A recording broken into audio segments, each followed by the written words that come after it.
All right, we just got kicked out and we were in like mid-sentence. Ebony, I'm so sorry. What you were saying was so awesome. So Okay, thank you. welcome back, everybody. We're going to get started introducing the panel. What I am going to start off with is just a comment and then a thought for the rest of the group. When I was asked to do this panel, I was really, number one, honored and grateful, but number two, excited. And I got even more excited as I started talking to potential panelists. The number of people who were interested in being on this panel because they are leaders within their firms within diversity initiatives, and they feel excited about what their companies are doing was unbelievable. And I'm so encouraged by all the wonderful things that are happening out there, and by all the folks that I spoke with, and not just the three who are on this panel today. So I think we're all headed in a really great direction. And as women in the industry, I think it's really important for us to be advocates for change and to be in positions where we are setting the tone in leadership. So thank you to our panelists who are joined today. Thank you to everyone who has supported me and had conversations with me leading up to this panel.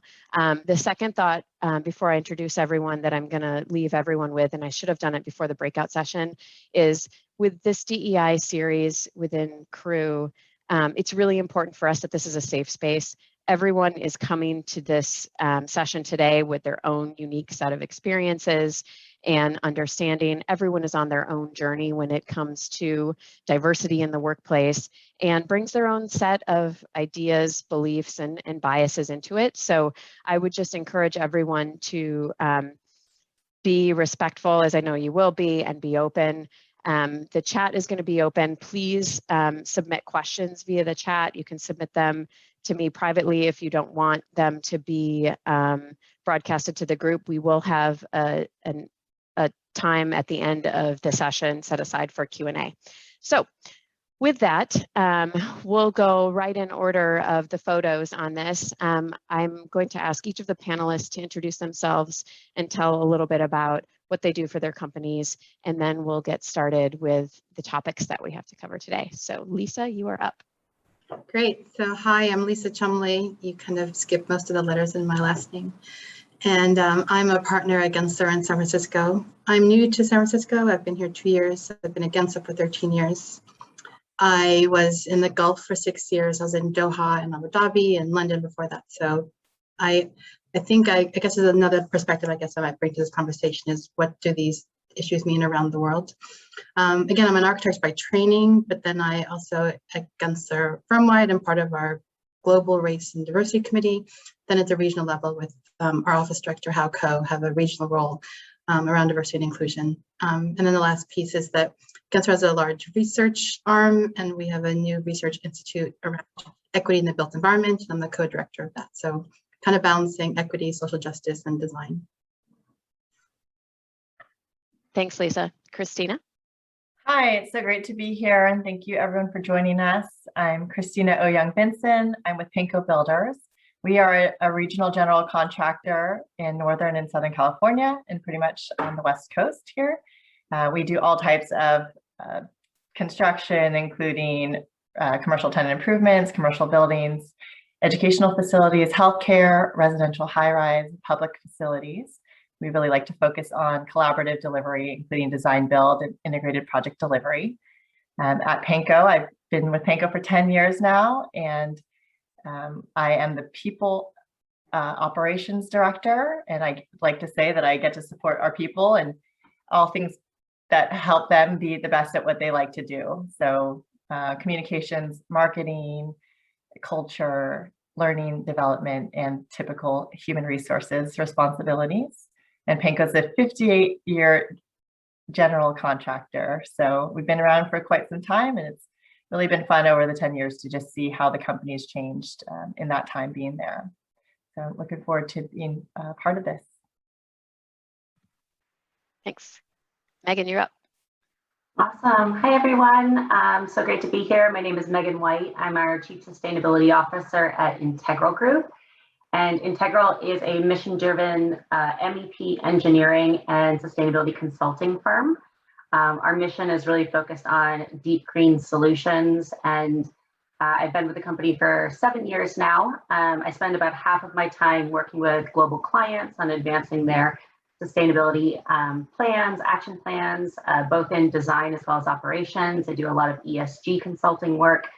And then also half my other time is spent reflecting on us as an organization and how we're advancing our goals around ESG, or what we also call CSER, corporate social and environmental responsibility. So really excited to be here. Thanks so much. All right, we are going to jump right in. Our first topic or question, and Lisa, I'm going to pitch this one to you first, because I think Gensler has a long history of really championing diversity within the industry, but DEI was really pushed to the forefront of corporate America in the wake of some of the social unrest that happened last year and following the murder of George Floyd, among others. How has Gensler and Megan and Kristina, how have your companies been doing with diversity? What are some of the things that your firms have been doing even prior to 2020, and what does it mean for you? Yeah, that's I think that the quick answer is that it feels that in the past year we have done more of what we did before with more intention and focus, and then probably expanded the world of what we did. So, you know, before last year, we, for example, always had a strong partnership with NOMA, which is a national organization of minority architects. So huge partnership with them for years. In fact, the current president is a Gensler employee, which is pretty exciting. We always had a minority scholarship. We were always partnering with schools. We were always part of ACE and Project Pipeline. So I think overall, our connection to diverse professional communities has kind of always been there. But I think last year we also said, well, we can do more and be better at that, right? So I think some other things we've done are have an expanded commitment with NOMA. We had a great student charrette program with all the accredited HBCUs, historically Black colleges and universities that have architecture programs. We did a different summer fellowship program, kind of instead of our usual interns. So I think we released our diversity report. You know, I think a huge piece internally was, I'd say almost all the employees said, this is great, we support it, but how can you say you're going to be better if you can't even say who you are now? So I think that was a huge step for us to, you know, it's one thing to have said for years that we are a diverse company and it's important to us, but we didn't actually put it in paper and publicize it. So I think that was a huge step for us. And we hope for the profession to say, if we all are committing to this, we actually have to say, talk about who we are, good or bad, lumps and up, and then we can say, here's how we've changed. So I think that's a key part. Yeah, for Pankow, I feel like a lot of what we've been working on has been behind the scenes. So for at least the past 7 years, you know, we really made an intention in our strategic plan to look at our diversity and create that baseline and look at the ways we were doing our recruiting. And also through our human organizational performance, like this is how it's informed our safety plans, a lot of some training around unconscious bias. But that had been intentionally behind the scenes. It was something that the executive team had their focus on. And, you know, we're working with our human resources team to look at the ways where we're recruiting and also support volunteer opportunities or the ACE mentorship program and other things. But it wasn't until last year when everything happened. And also, I think it coincided with our current CEO, Scott Anderson, becoming CEO last March. Traditionally, the approach had been, you know, we'll do it behind the scenes, but not have that public declaration. And, you know, with all that was happening in the world and who our leader was, it was an opportunity to say, you know, we want to make that public declaration and we want to make it tangible and transparent in how we're doing it. So I think that was a significant shift for us of taking it kind of behind the scenes to engaging more of our employees in an intentional way and also sharing that with external trade partners and clients. At Integral Group, you know, at this time in 2020, in response to George Floyd and so many others, our response to that was, you know, in reaching out to a lot of people within the organization, is that we needed to stop, pause, listen, and learn a little bit. And that was kind of the statement that we initially made. And through that process, we created space, and we immediately opened up what we were calling our anti-racism task force, which is an open invitation to anyone voluntarily that wanted to join the group. And it was about 50 employees across the entire firm. We started to hold space and open dialogue sessions that were a lot of learning and a lot of vulnerability and a lot of just conscious space created, and to see where that wanted to take us. And through that process, we did look through that rearview mirror. What have we been doing already? And so some of the things that we could look back and recognize is Integral actually was the first engineering firm to do the JUST label. And if you're not familiar with the JUST label, it's a social justice label that looks at your internal organization from the International Living Futures Institute. And we've actually committed to that journey. That started back in 2013, and we've done it 3 times now, or 3 times prior to the 2020 social unrest events. And then we just finished our 4th round of the label, kind of recommitting to that over and over again. We also started doing our corporate social and environmental responsibility and annual report. And with that report comes a whole host of initiatives. So we've been looking at diversity already. What I'll say to that is that the conversations on gender diversity were really our gateway drug in to this conversation, as I like to call it. But what we realized in 2020 is that we had to make a real acknowledgement. We've been focusing on gender diversity, and we had not been talking about race and ethnicity enough, and really taking that seriously. And so this was a moment for us to really reflect on that and to dig a little deeper, and to get more strategic. And so since that, our anti-racism task force spent about 6 months in dialogue, in conversation. And what we produced in January of 2021 was our anti-racism action plan, which is made public. So anyone can see that. It's on our website. And it's a whole series of actions that we're taking from now until 2030 through a desired outcomes-based approach. So just getting really clear on what is the desired outcome that we're trying to manifest. And we understand that some of these actions are things we can do initially, and it takes time for some of these things to really happen. Yeah, I think that's great. And I'm so inspired by each of your firms and what they've been doing, even just prior to last year. Megan, you talked a little bit about this. It's no mistake that the 3 panelists today represent architectural, engineering, and construction firms. What is the challenge, and we can start with you, Megan, what is the challenge within your specific sector in this industry when it comes to diversity? Yeah, this has been really interesting. I sat on a panel at Living Future probably about 3 or 4 years ago, talking about diversity and going through the JUST label. And it was there was a study done by AIA. And it was actually looking at metrics compared to architecture industry and the engineering industry. And what we started to see was actually differences with respect to gender diversity versus race and ethnicity diversity. In the engineering world, we start to see less representation of women, but maybe more diversity with respect to race and ethnicity.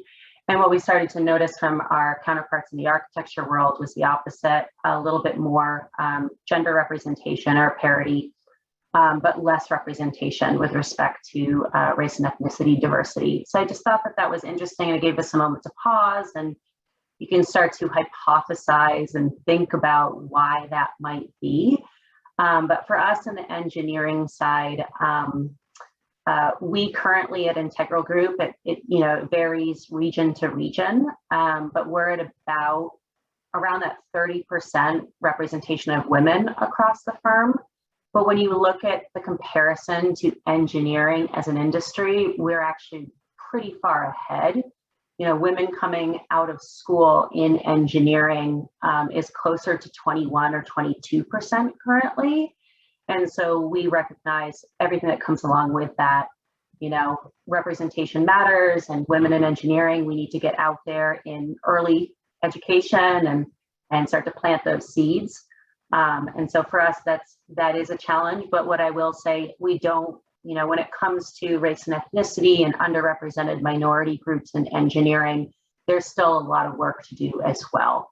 And what the JUST label helps you to do is you look at your company and your organization with respect to race and ethnicity in your specific place, and you want to compare that to the representation in that community. Do we look and reflect the community in which we work? And so a lot of times that's an indicator around the world, place to place. How are we doing? And it's kind of similar to what Lisa was talking about. It's like, where are the schools that we traditionally are going to and resourcing and recruiting from? Because a lot of times historically we've been going to the same places, and therefore we continue to have the same individuals that are coming up through that pipeline. And so really needing to diversify those efforts. Now, Megan talked about the comparison of engineering in architecture and then in construction. I think the national average of women in construction is about 11%. And so for Pankow, we have about 33% women, and we thought like, oh, that's great. Like, we're so excited to have so many, beat that national average, by such great numbers. One of the areas that with the JUST transparency label that we're looking at is, they look at gender diversity, and they also look at women in leadership. One of the reasons I was so thrilled 10 years ago and encouraged by one of my mentors was to get involved with crew was because there was a lot of times when I was the only female in the room. And so I really learned a lot from crew, from the leadership workshops and other things that are about that business acumen and how to, still be female and not, and bring those characteristics and skill sets to the table and not try to fit in because I was like, I did look different. And so there was a lot of learning there. And so that is an area where, okay, we have 33% women, but when we scratch at that, it tends to be more of the support roles. And so we're looking to really maintain the workforce and promote the women that, and show them, you can have this career path and also have families if that's something that you want, or, so that mentorship program really supports that, because I think it's hard, as you said, like to be what you can't see. And so in an industry of construction where you don't really typically have that many senior women, it's important to see that it's possible and that it happens and it's supported. And then again, like looking at the racial diversity, I think we do have a really good reflection of the areas where we live and work. And that has been a kind of a 7-year, like what's our baseline? And then we really looked at the recruiting as well. Like we were going to our alma maters, we all want to have the opportunity to go back to Cal Poly or UCLA or Chico State, and really looked at the different ways to change our pipeline and how we're recruiting. So just simple things of looking at our job descriptions and changing some of the language or hardline education requirements for that, and not requiring your typical CM degree or engineering degree. And then we also created a pipeline and route for process engineers so that you could come in from trade schools or other type of educational backgrounds and still have opportunities to grow within the company. So those are some of the ways we're looking at some of the challenges within the industry. I mean, I guess it won't come as any surprise that it's challenging in the architecture world too. I think that there are about 500 licensed Black architects in America. 500, I didn't miss a zero there. And so that's pretty sobering. So when you say there's a problem finding Black architects, well, there are only 500 of us. And so that represents 2% of the licensed architects in America. And so then there are only 17% licensed female architects. So presumably that 5%, that 2% is in that 17 as well. And so, yeah, there's definitely a problem with race and definitely a problem with gender in architecture. I think for sure, the issues are different. I think for people of color, it's about access and knowing about it as a profession. I think if I even think about, I am an immigrant, I wasn't born here. And I think kind of anecdotally, a lot of immigrant communities don't see architecture as a kind of profession, right? It's like doctor, lawyer, engineer, those are things. And so, that's a challenge to kind of get past that. And so that's one piece. And I think what happens to Black women is the same as what happens to women writ large, right? That it's often family, it's often, that's what becomes the derailing event, right? And I think if architecture, what's interesting is when you're in architecture school, it feels about half and half, right? That I think of all my colleagues from college, it's about mixed, but I think where we have a problem is kind of in leadership in firms, right? So it's sort of the women are there, they're going to school. I'm saying like women in general, maybe not Black women. They're there in school, but then, for any number of reasons. And even the ones that are staying are maybe not in leadership. So I think those are the things that we still have to think about specifically. With people of color, with Black women, it's about how are we opening up the profession to them, and how do Black women see this as a career. And I think for women at large, it's around how are we making sure that there's a path to leadership, especially, and maybe that's a really great outflow of the pandemic, of everyone realizing that everyone has to raise this family, right? And everyone needs to find this balance, like men and women. And so I think that could be a pretty interesting change, and that whereas women were carrying that burden before and having to leave early and, work the double shift and deal with the kind of, how come she gets to leave at 3 o'clock every day? Well, she's getting back online at 8 o'clock at home, right? So I think all of that could be interesting. So I think architecture for sure has, I don't know if it's equal, but definitely has both. That's a concern for both race and gender. Yeah, I think each of you brought up the topic of leadership and educating leaders and creating representation within leadership. Many large companies have employee resource groups or business resource groups for fostering diversity and inclusion with rank and file employees. But I'm curious to know, what are some of the things that your firms have done to educate leaders about DEI and to put it at the forefront within your leadership groups? Kristina, you want to take it? Sure. Yeah, I mean, one of the important steps when we took a stand and said we want to have a public declaration about what, we want to do more when it comes to combating systemic racism. We really wanted to take a pause, and, I think the tendency is, what can we do about it? What's our action plan? What are we going to implement right away? And really it was time out, let's pause and say, what are we actually talking about here? So part of our executive team participated in a Racial Healing Allies course last year to just have some of the fundamental training and understanding of concepts of how let's go slow to go fast. Let's educate ourselves, listen, kind of start and do the hard work and get used to those uncomfortable conversations, because this is just the beginning and they're going to get so much more difficult and challenging from here on out. And so that gave me a lot more confidence, because it felt like, you don't want to have one singular person just be the voice, and the representation, needs to have that full buy-in and support from the leadership team. So that was a really crucial step, to just pause. And there was a lot of, I think, urgency, let's respond right away. And really, I think Megan said it, there's a lot of listening that had to happen. And so employee listening sessions and just having one-on-one conversations of what is important to people. And again, avoiding tokenism, right? And going to one person and just, oh, this must be your experience. Let's translate that and craft something. It was really giving people the opportunity to feel safe to come forward and share their experience and share what they wanted. And then also just say, okay, if you want to take it, let's craft opportunities for you to have more of that space. And so, one of our employees, he was a more quiet person, but he is one of the only Black Olympic rowers within the United States, and he works for our company. And so, and talking with him, he's just really passionate about how he's making more access to rowing throughout the United States.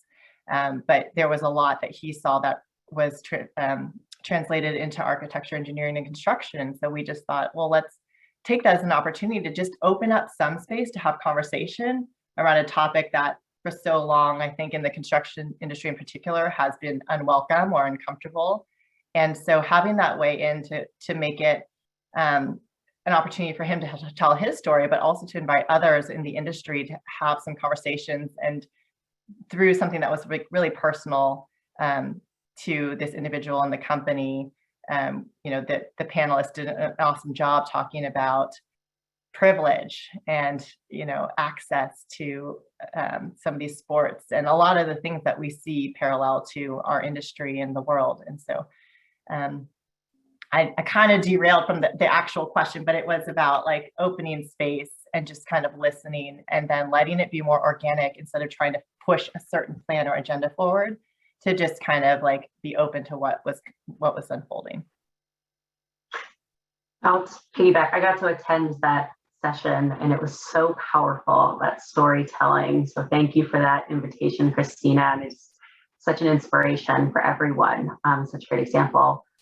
For us, with respect to leadership, one of the tactics and approaches that we took, we're engineers, so we love data. And we recognize the power of data. You can't really fight the numbers. The numbers are there. And that's really worked for us, through our CSER, annual reporting, we see the numbers and we see the numbers are going up or down, not for quotas, but for strategy.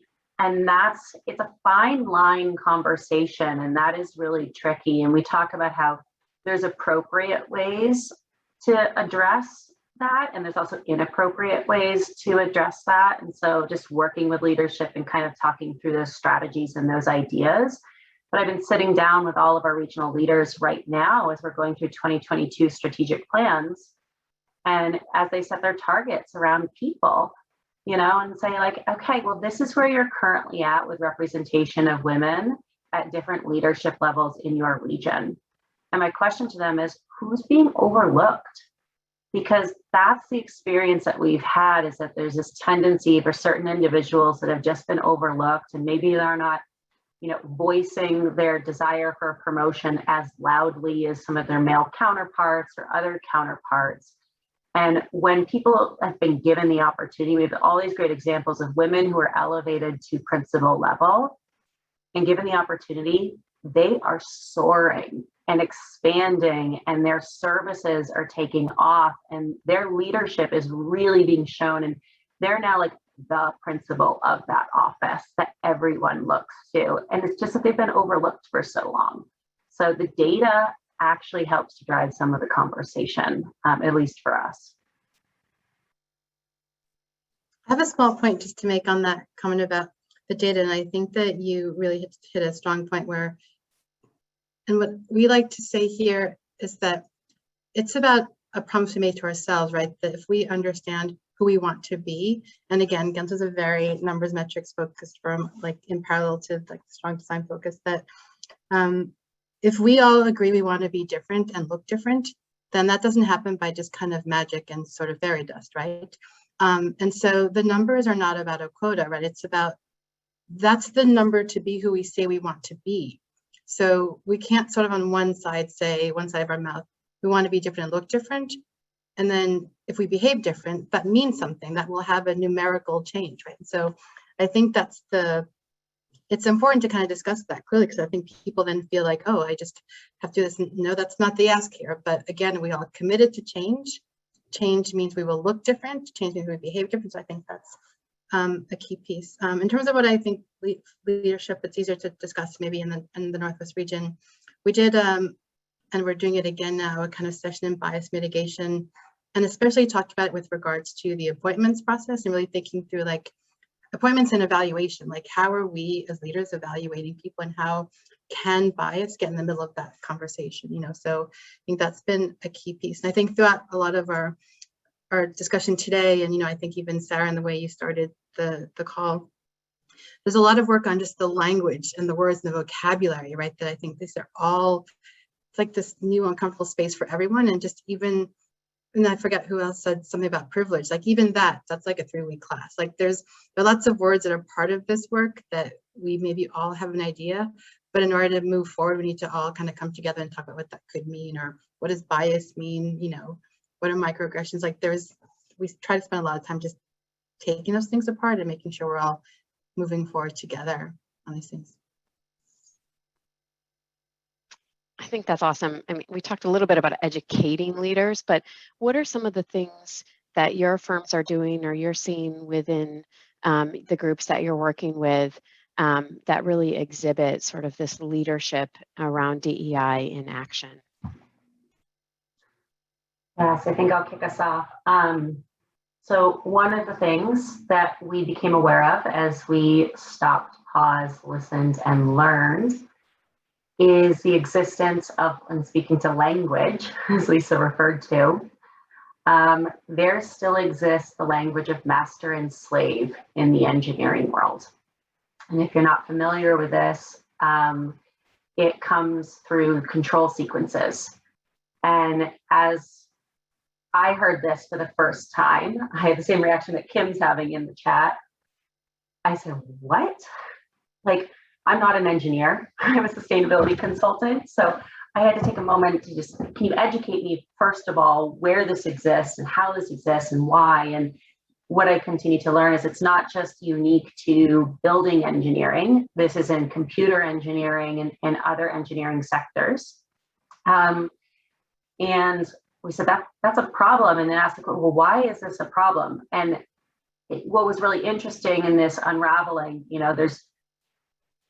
this language is triggering for people that are descendants of slavery or of races and ethnicity that experience slavery, and that's a problem within itself, right? And so to imagine, like, I have to try to put myself in someone else's shoes, and to see that language come across my desk in drawings and in specifications over and over again, and reading that and the impact that would have on me.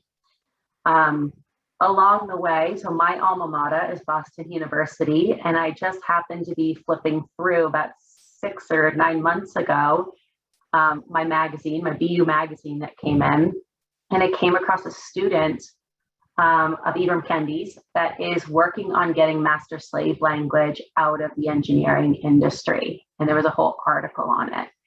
And so we reached out to him and we said, can we talk to you? What have you been up to? What are you doing? And it was such a powerful conversation. And we said, has anyone else in the industry or any industries reached out? And he says, the first time anyone from the actual industry has reached out. Students are working right now to get this language out of their textbooks, but we realize that imagine a student then being taught, no longer taught this language, and then they come into the workforce and the language still exists. So what we in industry need to do is then work with ASHRAE, AIA, and others to get master slave language out of our specifications and out of our drawings. And it's not just that easy. We could quickly just go through our specs and change. And the new language that we're working towards, that we learned, is it's really around control sequences. So it should be primary and secondary control, right? But it doesn't just stop there. We have to have conversations, and we have to explain the why behind that, because we've already been put up, even internally in a progressive organization like Integral, there's resistance to this change. And what this student came across, if you find his article online, in the comment section, it is triggering to read some of those comments that are coming back. There's resistance. And what we recognize and realize too is that master slave, it has been an issue of race and ethnicity in our past. It's a racial issue of our past, but slavery exists today.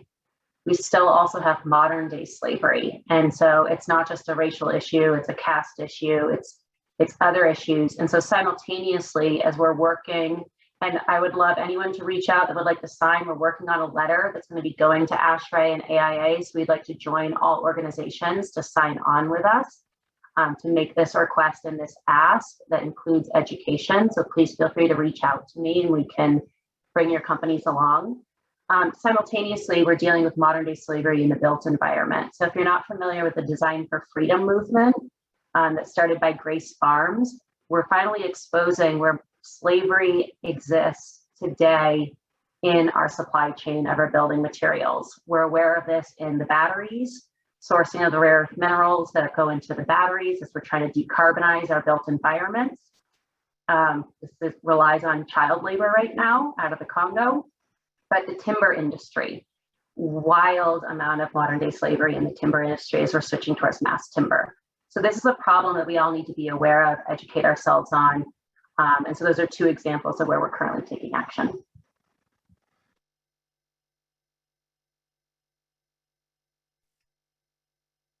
I smile because I'm so inspired by what you're speaking about, Megan, and what Integral's doing at such a large scale. And then I kind of, think back about the question that Sarah posed of like, what is DEI in action and where do you see it? And for some of us, like the journey may be really new and it might be in formation. So as we talk about language, some of the things that just stood out for me, like easy things that you could implement today is, I hadn't realized how much, like within the company or my team, we use guys, hey, you guys, what are you doing? And I have actually a really large female team, so there's not any guys in the room. And so that was just something that we became aware of. And someone for fun said, oh, well, why don't we just have a guys jar? So whenever it comes up in, a supportive but kind of lighthearted way, it's like, oh, guys jar. And we started to really see, wow, that's really ubiquitous in language. And especially in construction, like it is guys, there's like man hours and just I'm on so many meetings when they're just talking about, it's assumed that the person is male.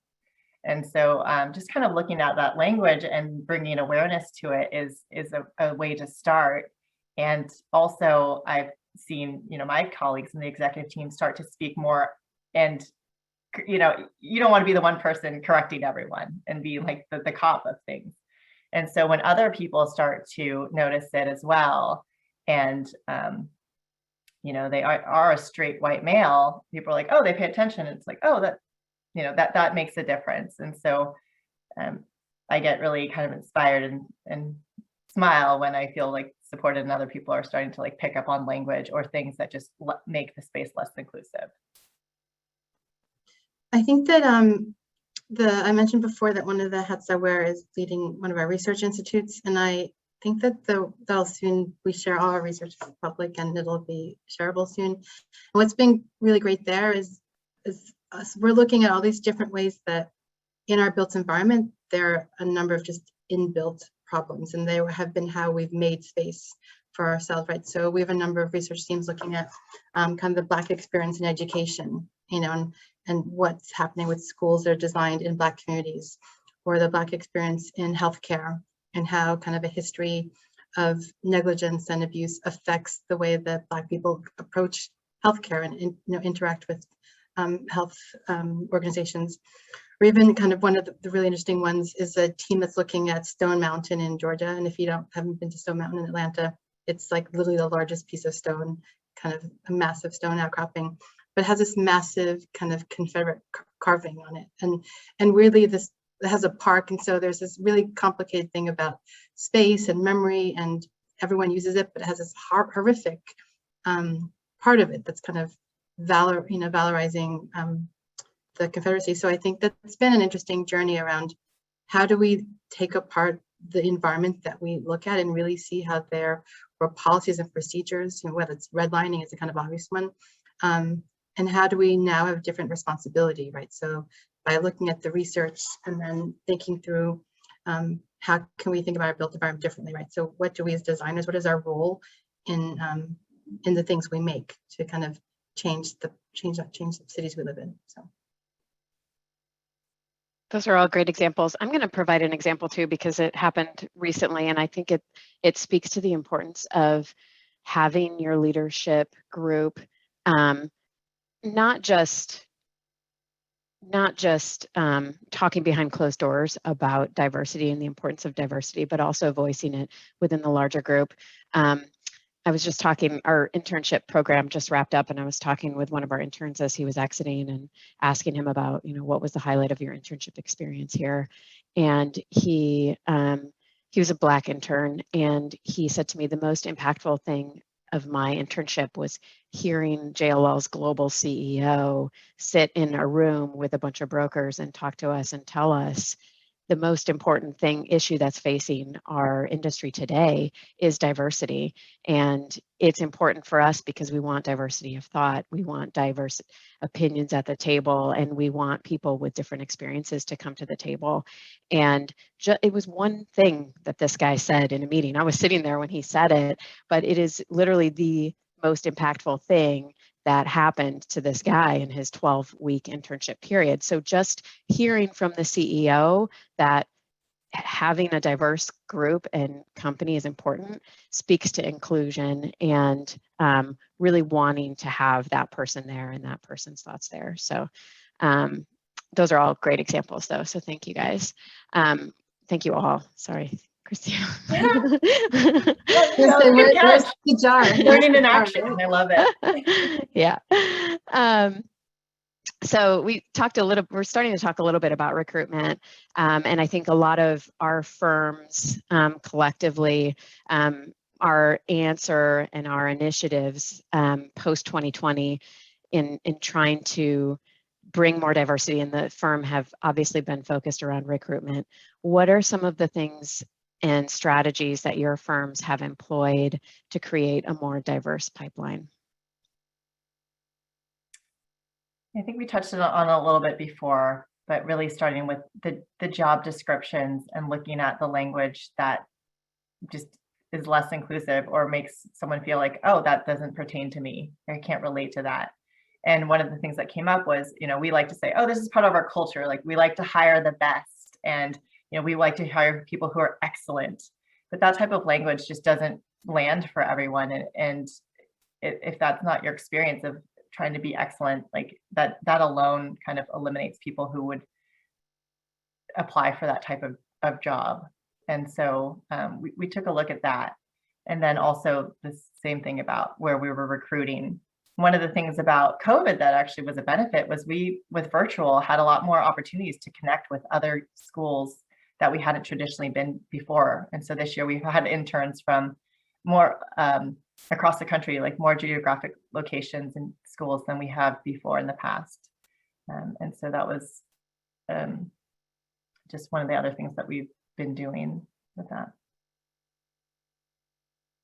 Yeah, I think a couple of things that we've been doing, and like I mentioned at the beginning, sort of expanding our partnership with NOMA, and that's would be NOMA and NOMAS. There's a student chapters. And so we've done a number of portfolio reviews, just connecting with students at HBCUs, and not NOMAS obviously connects students from sort of all over.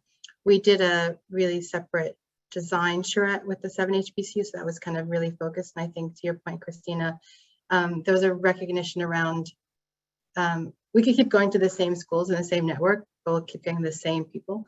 And so in one sense, we have to go to different places, go to different schools and meet different students. So I think we sort of acknowledge that the schools that we went to before will always still connect with us, right? That will always sort of happen. So expanding the pool of schools that we go to. And what's interesting is we had alumni from these schools too. So I think it was more that it wasn't even a hard stretch to go look, oh, we do have people who went to Howard and Hampton and Tuskegee and FAMU. And so, we just had to, again, have a bit more intention around that.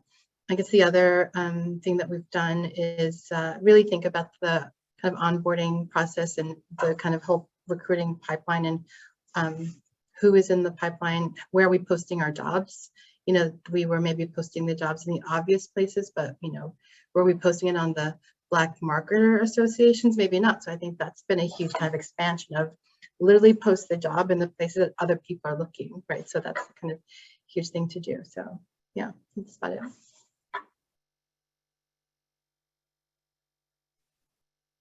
I think How about you, Megan? That we also looked at our interview process and had more standardized questions and trained people to have look at the way that they were interviewing, and that's helped a lot. Yeah, for us at Integral, a lot of similarities, with respect to recruitment. And I keep coming back to our people director. Something that she has always said that I thought was so important is that we can recruit all day. And I know we're all experiencing, there's like this, what are they calling it? This is like the turnover tsunami right now. And so for many different aspects and reasons, we can recruit all day, but if they come into an environment that doesn't feel safe and they don't feel a sense of belonging, we're not going to retain that talent. And so we've been putting a lot more focus on the culture and creating, a sense of wanting to stick around and yes, the retention piece, a lot more focus on retention than necessarily recruitment. We're doing our recruitment strategies, but there's a lot of concern, if we recruit, but, there's microaggressions that happen in the workplace, they're going to walk right out the door.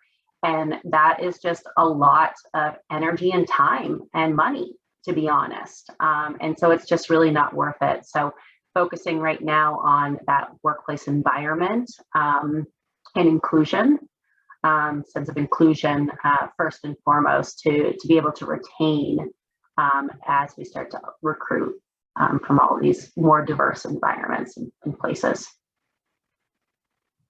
Yeah, I think Kim called it out in the chat right now, right? Psychological safety, that's a huge part of inclusion and definitely critical for retention.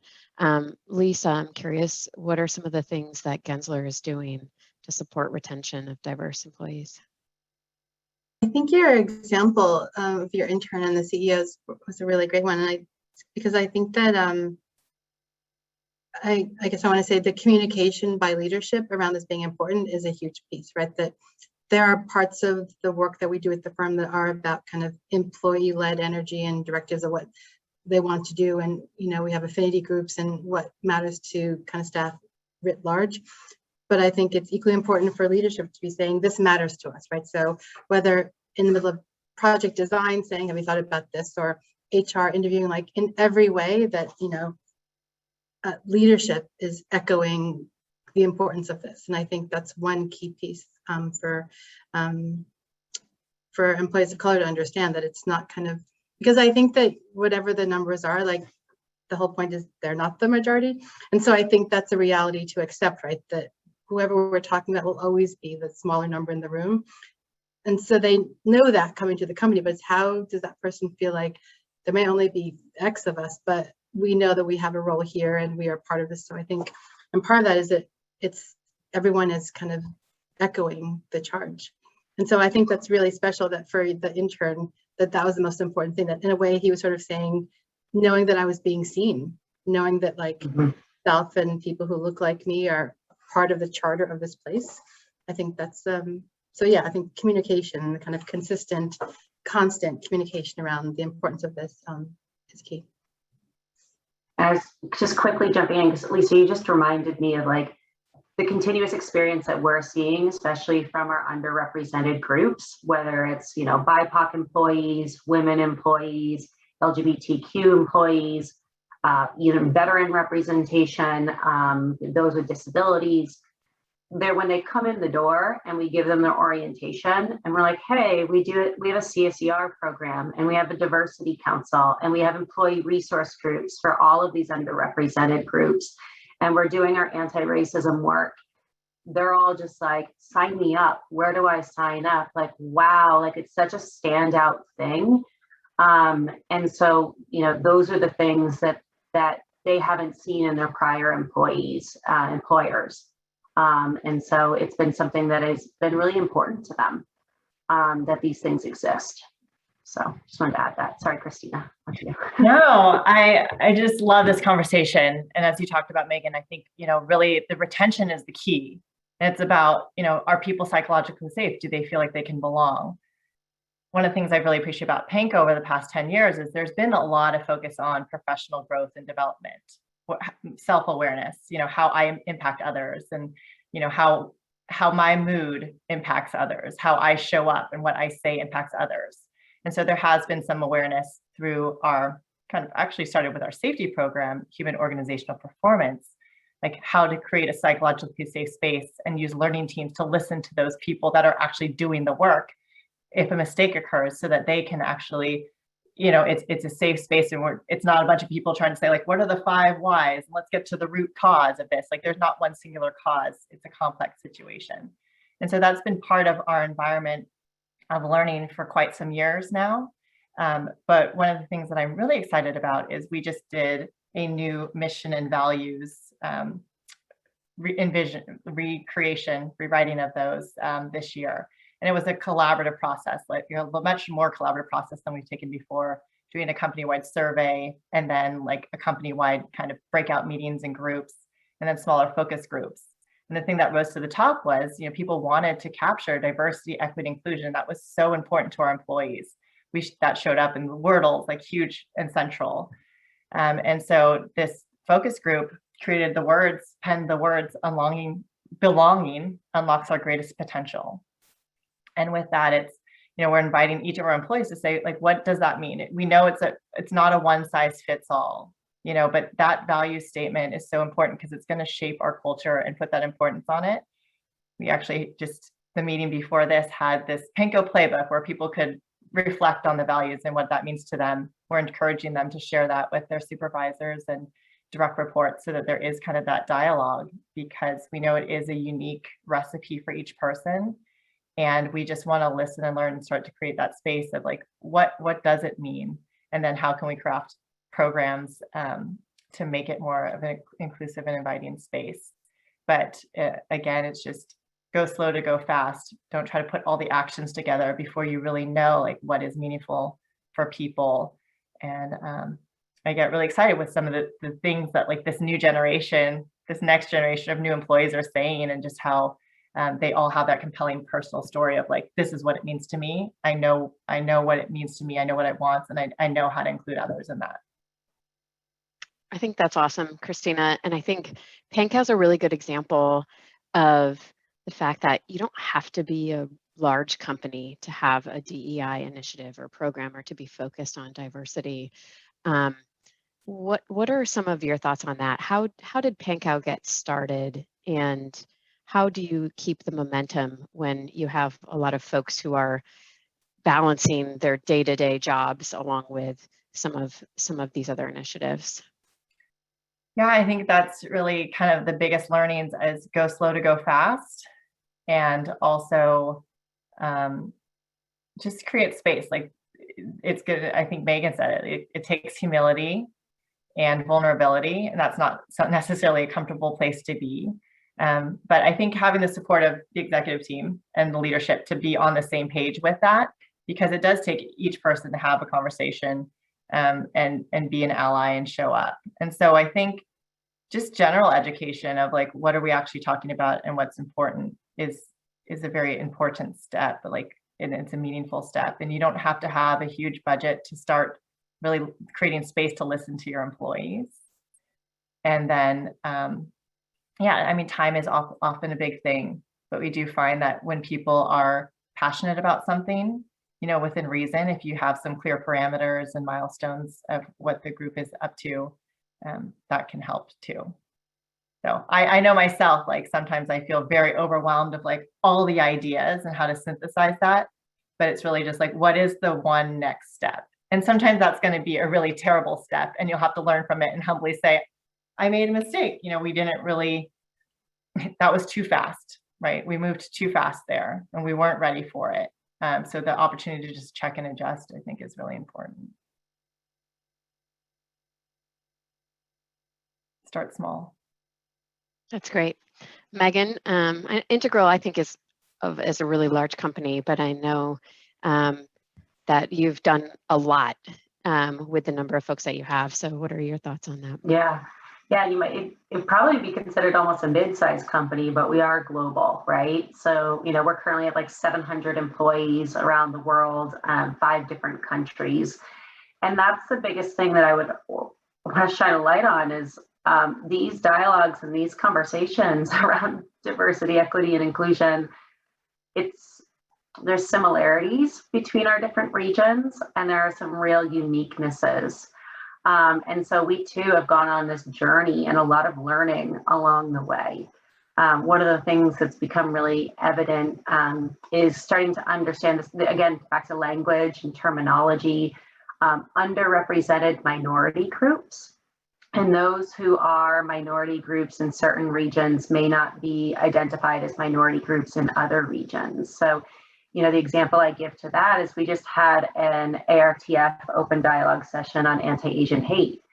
And what we learned through this is, and our Asian community is our second largest demographic at Integral in engineering, which probably doesn't come as a surprise, but the experiences that our Asian community is having in North America in response to, all of the Atlanta events and others, even in our own backyards here in the Bay Area, it's been really intense.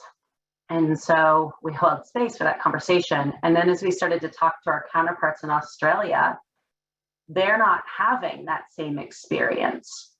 And the Asian community is actually a very large community there. And so they're not seen as underrepresented. And so they actually were doing a lot of learning of like, wait, what's going on in North America? And then simultaneously we're like, well, what's going on in Australia?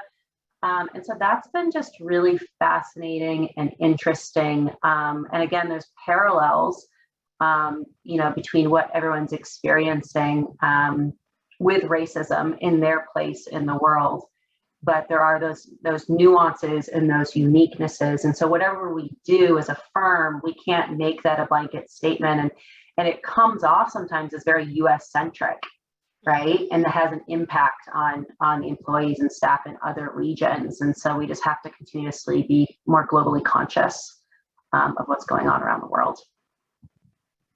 Yeah, Lisa, how is Gensler addressing diversity issues outside of the US? Yeah, that's a fun question. The quick answer is we're working through it now. I think that we have made some really clear statements publicly about what are our 5 strategies around this, and they are really strong and connected to, I'd say, North America in general, I guess, US and Canada.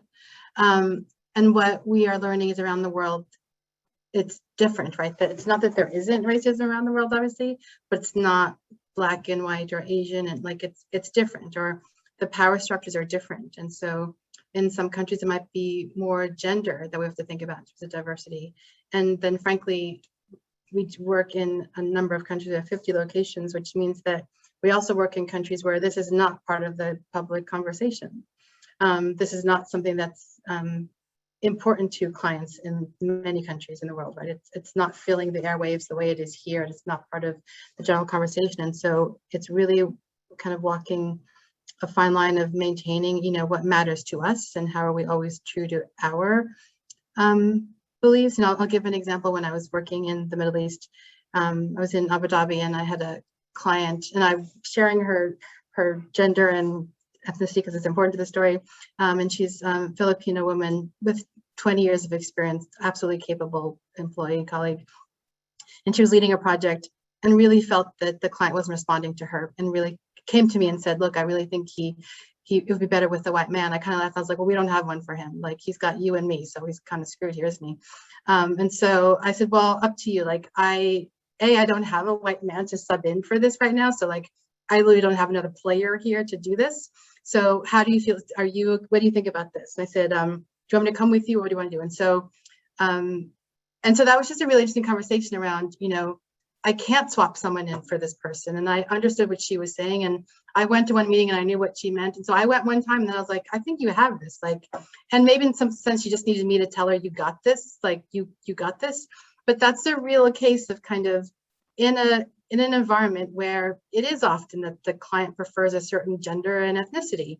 And not only do we not have that, but even if we did, the answer was, you're not getting it. She is absolutely capable of doing this job, and she will continue to do the job. And so I think that's where I say you can be in a place where it's not the conversation, but we can hold firm to, this matters to us, and we're not going to kind of deviate. So I think that's the piece of, in all around our offices, determining what is the issue there, whether it's Australia or in Canada, a lot of Indigenous policies are more primary than other things. And so I think that that's a piece to consider, that around the world, how can we commit to the same goals around changing underrepresented communities, representation and education and partnerships, and that around the world, who that group is might be changing.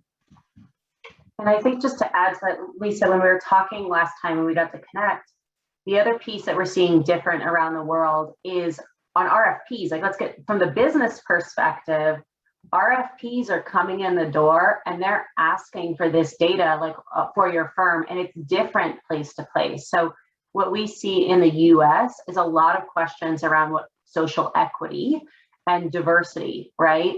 And then what we're seeing actually up in Canada for us is Indigenous representation. And so what are you doing on that front?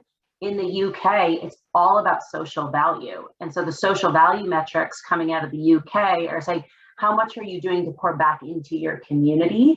And I would say Australia is kind of mimicking that. And those are the regions that we work in. So that's what we're seeing. So what's being asked of us is different around the world. And we need to be able to have data and metrics to respond to all of these RFPs to win work. And that's because we are the supply chain to these clients, right? I mean, I think a lot of us here work for a lot of the global tech clients, right? And so they are being driven by their stakeholders through ESG reporting. And their internal, like the JLL ESG survey, it showed diversity and inclusion was the #1 required indicator, both internal stakeholder and external stakeholder. It was the top thing, both internally and externally driven. And so we are the supply chain, so we have to be able to respond to those. So we have to walk the talk in order to win work today as well. So I just think that that's an interesting thing about the journey that we're on and the way things are moving. Yeah, I think that's a great perspective. I want to allow a couple minutes for questions. And Kim, I see your hand raised, so we'll get to you. But before we do that, Lisa had a really interesting perspective when we were talking and preparing for this panel about diversity within the commercial real estate sector or sphere in particular, and diversity as an initiative relative to some of the other initiatives that have happened in the past for us. So Lisa, I'm going to ask you to share that perspective, and then Kim will hop to your question. Super, yeah, it's fun.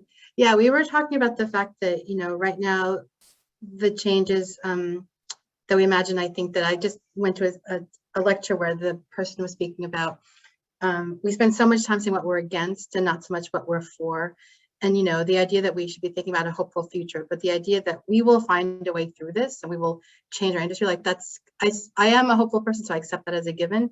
And I like to compare it to the women's movement, LGBTQ rights, and sustainability, and say that all of them were really difficult. And all of them felt like, especially I'm in my late 40s, so my first job was in the 90s when ADA came up. And at the time, honestly, it felt like a pain, right? Ramps, grab bars, we all kind of rolled our eyes with the complication, like, how do we do this? You know, 20 years later, we can't imagine design without making something inclusive, accessible for people of all, like we literally can't conceive of it. But at the beginning, it felt impossible and an irritant. And the same with the sustainability, that felt like a kind of, you know, it's funny saying this in California, but it felt like kind of hippie California thing. And I was in DC at the time. And also kind of irritant, like, why do we have to do this? It's so hard and no client will want this and no one really cares about this. And again, not only can we not make a building now that's inclusive and accessible, we can't make a building now that isn't responsible to the environment. You know, so I think that I look at this work and, you know, inclusion and diversity the same way that right now it feels challenging and an uphill climb, but in the same way we have smashed those other issues and just, we can't imagine otherwise. This is where we'll be, you know, if we get back together in hopefully not 20 years, but in some future and go, how did we think that was difficult? It's just the way we are. It's just who we are. So I think that's my hopeful message. I love that. Okay, we have about 5 or 6 minutes for questions, and I want to make sure that we get everyone's questions answered. Kim, did you want to ask your question, or did you want me to address the question that you put in the chat? No, well, no, I want to ask it or present it. Great. It feels like this is such a heavy, big rock that we all have to push. It's not one rock, it's many, you know, sort of boulders and things or whatever you call it. And we are here obviously because it's interesting to us, it matters to us, but there's an absence of people that I don't see who want to be in this space. So how would any of you advise some of us or others where to start? Because I think people feel like they don't know where to even begin the journey, right? It's like, how do we do it? It feels so like big. The other thing is that it costs money. And, you know, what is that investment worth to a company, right? It's, you know, it's a top line. It's not a, you know, one of those things that you sort of put into a little bucket for, you know, a side project. So again, I don't want to ramble on, but it's important work, as Lisa has said. Grab bars, ADA compliance, all those things. We got to put the money into it, and we have to have champions no matter where we are. So how do we get started, and how would you counsel other people to begin their journey? Thank you. It's fabulous to be here. I have a thought that came up, and Megan and I were in the same chat room at the beginning, and I actually want to grab a nugget from that conversation, which is that I actually think the place to start, Kim, and it's great to see you, Kim, here, is about the mission for the organization, right? That I think that our answer in our group to that question was about, what do young people want? That was about working for a place that has a clear mission. And I think that for an organization to commit to this, it needs to align with your mission. And because otherwise, if not, it's this external thing, this other thing to do. And so I guess the first question for an organization to start with is, what is your mission and how is this important to what you do?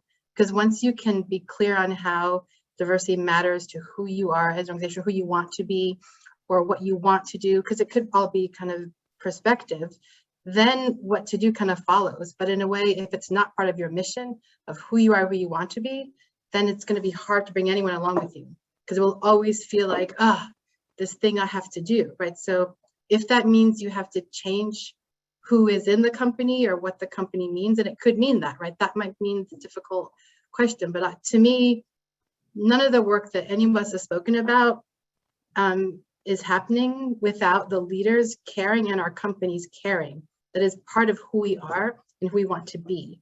For none of us is it an external kind of extra thing to do. It is absolutely in our DNA as organizations.